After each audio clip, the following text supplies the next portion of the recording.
And we are back. Pokemon Black 2 Hardcore Nuzlocke. The run continues. We are making our way to the third gym leader against Berg and his Bug-type Pokemon. Let's dive right in. All right, time for our Castelia Sewers encounter. Now, we do end up getting a double battle here because we have Hugh following us. So we both throw out one of our Pokemon and we end up with the Rattata and Zubat. So I opt in to put down the Rat, and that leaves Zubat here. I got to watch out for Murtagh. We don't want to lose our Riolu right here. So I'm like, I really need to swap Pokemon. However, if I swap here and don't go for the Great Ball to secure the encounter, then Dewott might kill the Zubat. However, I'm not willing to lose the Lucario for a potential Zubat. So we are just going to swap in another Pokemon to take any damage that the Zubat wanted to get down. But again, we're rolling it all here. And then plus Zubat is at full HP. So it's just a really tenuous situation to be in. However, Dewott drops back with the Razor Shell, and just look at this damage. That is just raw damage, not even a critical, and the Zubat falls, and we lose our Castelia Sewer encounter. Unfortunate, but we did save the Riolu, so I'll take it. And then for our Relic Passage encounter, it is going to be the Psychic Flying Woobat here. Throw the Great Ball and add yet another Pokemon to the roster. And then for our Castelia City encounter, it is the Eevee. I think this is also a 5 to 10% chance of appearing in the grass. So getting this and the Riolu for this run just feels right. It feels good. I am very excited about this. I think I'm going to hold off and try to get a Vaporeon, as I think Vaporeon could really show up in the Elite Four battle. So look forward to a Lucario as well as a Vaporeon on the team moving forward. And it is now time to take on Berg, the third gym leader, and his Bug-type Pokemon. Our team is looking pretty good.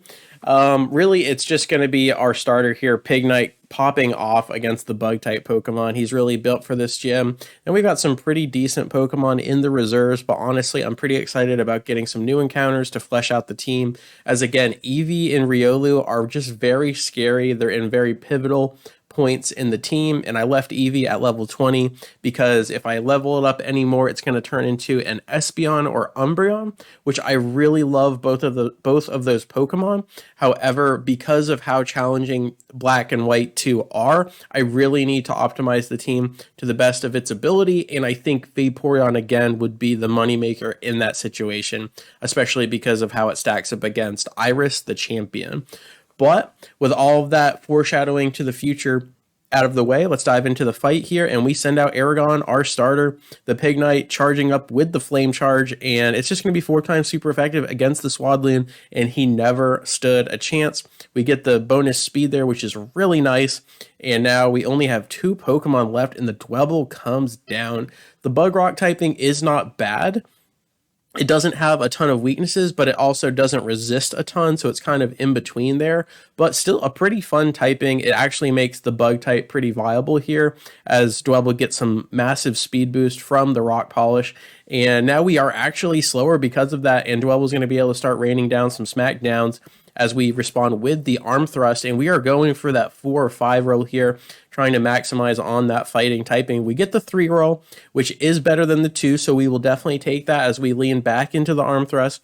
Now, we could be pumping up some Flame Charges here to get that speed back, but I'm just really hoping that we can get some good RNG here, and we roll the 2 instead of the 3, 4, or 5, so that is definitely the worst case scenario, as Berg responds with a Hyper Potion, which is actually really clutch here, as we can't 2-shot Dwebble potentially, so Berg getting a massive heal there. And remember, Dwebble is still faster than the pig because of that early Rock Polish. So really, looking back on this, I really should have Flame Charged and gotten our speed to a better position as we get another Arm Thrust, and it is going to be a 3 roll, but not quite enough, as Dwebble remains at 1 or 2 HP and gets yet another smackdown onto the pig. And now we are actually in crit range, but we pivot to a Flame Charge just in case we weren't faster than the Levany, so now we're +2, basically operating on an agility proc, and that should be faster than the Ace Levany. If not, we potentially lose our pig, Aragon, our starter Pokemon here, but I roll it all, and we are faster, and this is going to be 4 times super effective stab against the Praying Mantis, and Levany never stood a chance. Beautiful stuff. And I do believe that does it for this video. So that is 3 gems down. We have 5 to go. We've only lost the Purloin, which is really nice. We've got some very crucial late game encounters. We just got to keep them alive. And yeah, let's just keep building on that and make our way to Elisa, the 4th gym leader, and her electric type Pokemon. As always, thank you so much for your time. I really do appreciate it. And I will catch you on the flip. Peace.